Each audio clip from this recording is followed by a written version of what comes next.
composta por policiais federais que tentavam localizar na região ali próximo ao presídio de Mossoró.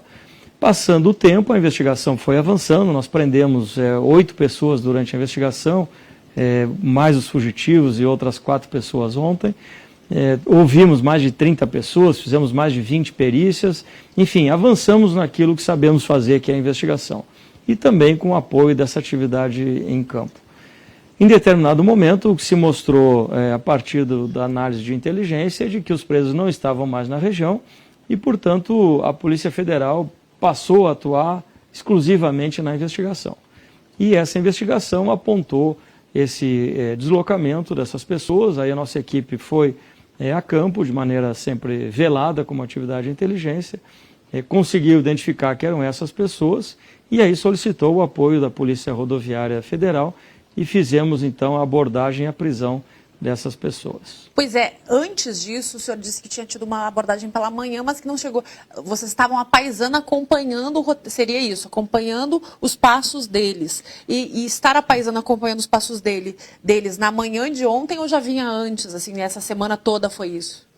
Desde o primeiro dia a gente faz esse que foi chamado de monitoramento ou de acompanhamento, enfim, desse o nome que se queira dar, que nada mais é do que atividade de inteligência que vai buscando saber onde estão essas pessoas. Esse era o nosso objetivo, saber onde estão as pessoas e aí recapturá-las. Então esse é um trabalho que não começou naquela semana, é um trabalho, como eu disse, que já teve várias prisões, já teve depoimentos, já teve apreensões, já teve atividades de inteligência próprias, que óbvio eu não vou aqui detalhar, mas que nos conduziram a esse momento, a esse desfecho. E que se planejou uma atividade inicial e que a equipe em campo, analisando todos os cenários, entendeu mais adequado, mais oportuno deixar para fazer a abordagem definitiva no local onde efetivamente foi feita. Isso uma decisão da nossa equipe de campo e que se mostrou extremamente acertada e justa. Porque ontem, tanto o senhor quanto o ministro ressaltaram que não foi uma ação ostensiva, mas sem disparar nenhum tiro, numa região que a gente via lá movimentada, o trânsito inclusive ficou parado, quer dizer, o bem-sucedido dessa operação também por isso, porque poderia ter nos próprios foragidos alguém ferido ou um civil que estava passando pelo local. Essa é uma preocupação da Polícia Federal, a sua atuação tem que ser a mais célere, a mais rápida possível, mais enérgica possível, mas com a preservação das pessoas, dos nossos policiais, dos próprios investigados e também de terceiros que eventualmente possam ser atingidos pela nossa ação. E isso foi o que fizemos, como fizemos em várias outras ações do nosso dia a dia, nesse caso da fuga de Mossoró. Felizmente tivemos essa ação sem troca de tiros, em que pese um dos foragidos fugitivos está portando um fuzil. Foi feita a abordagem com muita rapidez, muita energia, e isso inibiu uma reação daqueles que estavam fugindo. A prisão foi efetuada, não houve, como eu disse, troca de tiros e, portanto, nenhum dano colateral a essa ação. Teve um áudio de um policial, não sei se é federal ou rodoviário, mas que ele cita que ele fez menção de usar o fuzil e não conseguiu. Foi isso, porque a abordagem tecnicamente foi perfeita. Eu desconheço esse áudio, não sei exatamente do que estamos falando, mas acho que o resultado da ação, por si só, demonstra que a abordagem foi feita de maneira correta, sem ferimentos, sem tiros, sem danos para ninguém, e todos os 6 presos estão no sistema penitenciário. O que foi fundamental? A interceptação telefônica, rastrear os carros? Se o senhor tivesse que classificar algo como fundamental, essas conversas que a gente sabe que aconteceu lá no Ministério da Justiça confirmam que tem escuta telefônica, isso foi fundamental, diretor?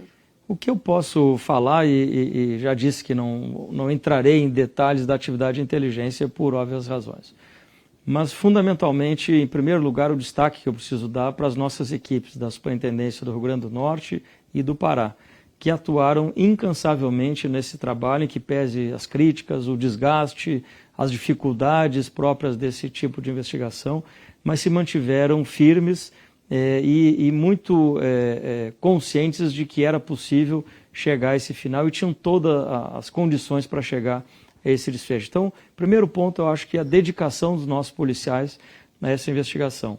Um segundo ponto, a atividade própria de inteligência que fazemos nas nossas investigações, com todas as ferramentas, seja na área tecnológica que dispomos, mas também na atividade humana de inteligência que praticamos e exercemos a partir de todos os elementos possíveis e que possam agregar informações para a nossa investigação, para o nosso inquérito. Então, esse conjunto, esse contexto todo que construímos ao longo desses 50 dias é que nos permitiram chegar a bom termo do processo. Agora, depois, a atividade principal era a prisão, a recaptura dos foragidos. Mas essas prisões que vocês fizeram, pode ajudar vocês a sufocar? Vocês têm informação que quem está atuando nesse eixo norte-nordeste são pessoas a serviço de facções que hoje elas têm o seu núcleo principal no Rio e São Paulo? E de que forma essa investigação que vai continuar vai poder sufocar a ação dessas facções, diretor? Em relação à atuação da Polícia Federal contra o crime organizado, os números também revelam muito do que estamos fazendo, especialmente o foco no poderio econômico dessas organizações, com recordes de apreensão de bens e patrimônios que obtivemos no último período, por exemplo. E esse caso, acho que aponta também relação com facções criminosas, a partir de transferências bancárias, enfim, de outros elementos que já colhemos no curso dessa investigação.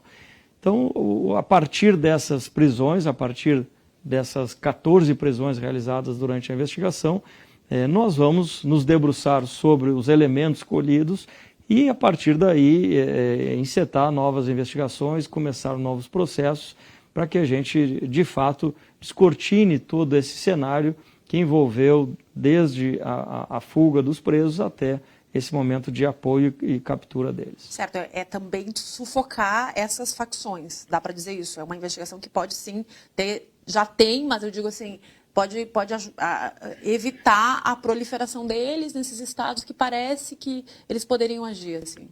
Eu entendo que é mais um elemento que aponta nesse sentido. Nós atuamos não só no Brasil, mas com a cooperação internacional com vários países, o que nos permite ter essa capilaridade e capacidade operacional.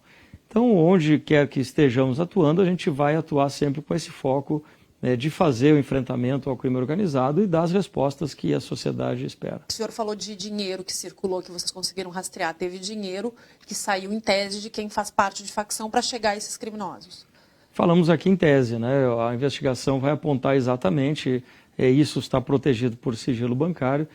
O que eu posso dizer apenas aqui nesse momento é que, de fato, há essa movimentação financeira e que agora, cumprida essa importante e primária e fundamental etapa, que foi a recaptura dos presos, nós vamos poder, com todas as nossas ferramentas e a nossa expertise, poder aprofundar a investigação nos dados que coletamos. Dessas pessoas, vocês não sabem quantas que de fato fazem parte, ou faziam parte, ou já estavam abastecendo essas facções, essas organizações, e quantas entraram agora, digamos. Não tem como precisar isso agora, né? Isso vai continuar na investigação. É muito cedo ainda, As prisões foram realizadas ontem, e, portanto, a maturidade da investigação é que vai apontar todo esse cenário. Vocês podem também chegar a armamento que chega pela fronteira. A gente teve, ainda quando o ministro Flávio Dino lançou aquela operação para pegar armamento, pegar droga, sufocar nesse aspecto, quando se vê esse comboio que o ministro classificou como comboio do crime, vocês podem chegar também a algum lugar lá daquela região que seja o foco de receptação desse armamento? Nós não descartamos nenhuma hipótese, Foi apreendido um fuzil, uma arma pesada, enfim, de atuação clássica, de grandes grupos criminosos.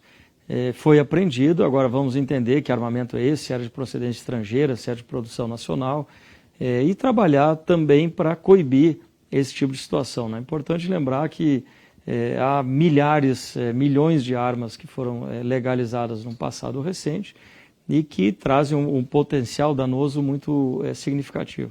Nosso trabalho segue, essa é uma apreensão de uma arma, mas de um grupo criminoso e, portanto, o curso do processo dirá o caminho que vamos seguir. E vocês podem chegar a porque a gente percebe que lá nesses lugares o que tem é uma ramificação de integrantes dessas quadrilhas que são menos influentes. Mas vocês podem, através disso, também chegar a hoje quem está no comando, assim, nesse eixo Rio-São Paulo? Nós temos investigações importantes nas nossas 27 unidades da Polícia Federal, né, unidades da Federação, onde a Polícia Federal atua, além de mais de 20 países em cooperação internacional, onde temos as nossas projeções no exterior. E trabalhamos, e a região norte, ali onde houve essa operação, é um exemplo claro da nossa atuação, né, de enfrentamento aos crimes ambientais, ao garimpo, ao desmatamento, à invasão de terras indígenas, onde a gente tem atuado muito fortemente há mais de um ano. E, portanto, fazendo o enfrentamento local também, e dali com várias apreensões de vários milhões de bens apreendidos, chegamos à cifra de mais de bilhão, e isso aponta também a atuação pesada do crime organizado, infelizmente, em várias regiões. E a polícia não descuidará de atuar. Essa coisa de eles saírem do Brasil, né, conseguir pegar eles antes, a gente sabe que vocês já tinham avisado a Interpol, mas como é importante ter barrado antes? Qual é a importância disso, de ter conseguido antes? Quer dizer, para mostrar que que existe um limite, que existe uma ação forte, diretor? Acho que o Estado brasileiro, e aqui é importante também homenagear todas as agências que atuaram conosco nesse processo, as polícias estaduais, as outras polícias federais, e que permitiram que esse somatório de esforços levasse a um desfecho favorável. Agora, é claro que, a par da cooperação internacional que a Polícia Federal tem com outros países, com as nossas adjudâncias, comandos bipartite, tripartite, aqui na região também, a nossa atuação dentro do nosso território, a capacidade operacional está sob a nossa responsabilidade e, portanto, isso nos dá mais ferramentas e mecanismos também junto ao Poder Judiciário, e é importante que se faça esse registro, uma atuação firme, uma atuação célere do Poder Judiciário de Mossoró, sem o qual nós não conseguiríamos fazer esse acompanhamento e essas prisões. Então, o fato deles não terem saído do país, né, permitiu que a atuação fosse mais contundente e que o Estado brasileiro desse essa resposta que todos esperavam. Eles usaram barco. Se tem um déficit nessa questão das saídas marítimas, quer dizer, de fiscalizar eles saíram, usaram um barco no Ceará, viajaram por mais, pelo que a gente tem de informação, por mais de um dia de barco. Tem uma deficiência nisso e é bom se olhar para isso com outro olhar, diretor?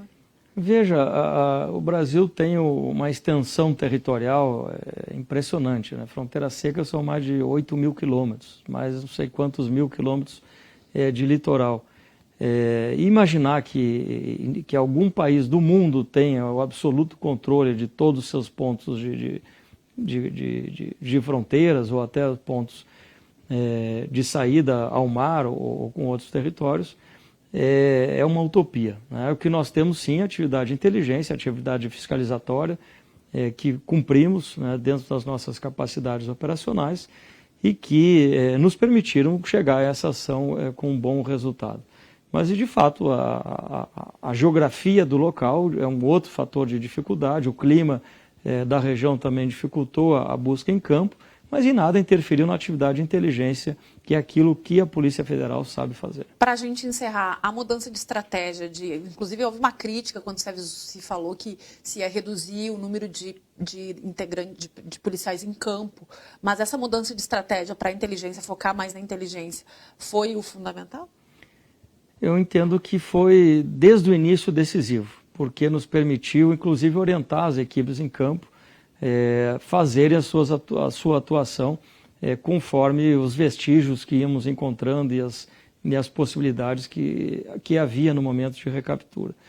E a Polícia Federal, na verdade, não fez uma mudança de estratégia, ela apenas acentuou a sua linha primária, que foi a do inquérito policial da investigação, e que se mostrou de fato efetivo, que foi o que levou, sem nenhum demérito à atividade que nós, Polícia Federal, participamos também da atividade em campo, cumpriu o seu papel, sua missão, e nos permitiu que a investigação avançasse até a prisão e a recaptura. Antes de quinta-feira, quantas outras oportunidades vocês tiveram para prendê-los e tiveram que rever as rotas? Dá para se dizer? É difícil, né?